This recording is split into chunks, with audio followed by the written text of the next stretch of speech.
Sonnet 18. Shall I compare thee to a summer's day?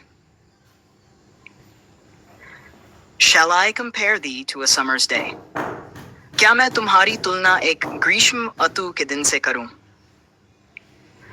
यहाँ कवि अपनी प्रिय beloved की तुलना गर्मियों के दिन से करने की सोच रहा है, लेकिन उसे लगता है कि यह तुलना पूरी तरह सटीक नहीं होगी.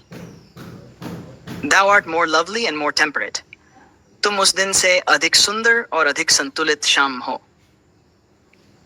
कवि कहता है कि गर्मी का दिन कभी बहुत तेज धूप और कभी तेज गर्म हवाओं वाला होता है, परंतु प्रिय की सुंदरता और स्वभाव हमेशा संतुलित और सुहावना है.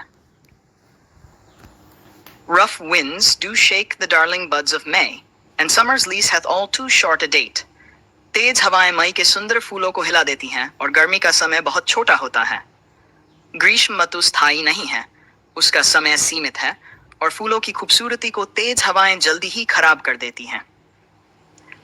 Sometime too hot the eye of heaven shines, and often is his gold complexion dimmed.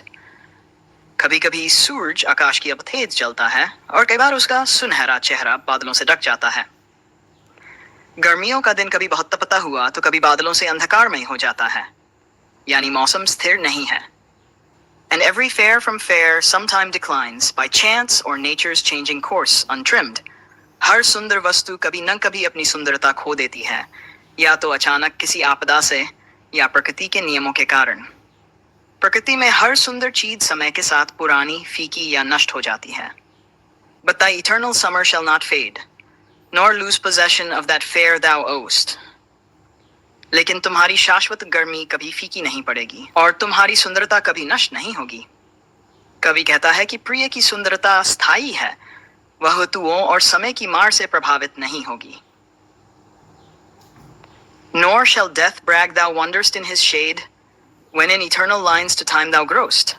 मृत्यु भी ये दावा नहीं कर सकेगी कि तुम उसके अंधेरे में आ गए हो, क्योंकि इन शाश्वत पंक्तियों का मिसाल से में तुम समय के साथ अमर होते जाओगे. कवि कहता है कि मृत्यु भी प्रिय को नहीं छू पाएगी, क्योंकि यह कविता उसकी सुंदरता को हमेशा जीवित रखेगी. So long as men can breathe or eyes can see, so long lives this and this gives life to thee. जब तक लोग सांस लेते रहेंगे और आंखों से देख पाएंगे, तब तक यह कविता जीवित रहेगी और तुम्हें जीवन देती रहेगी. निष्कर्ष: कवि दावा करता है कि जब तक यह कविता पढ़ी जाती रहेगी, प्रिय की सुंदरता अमर बनी रहेगी.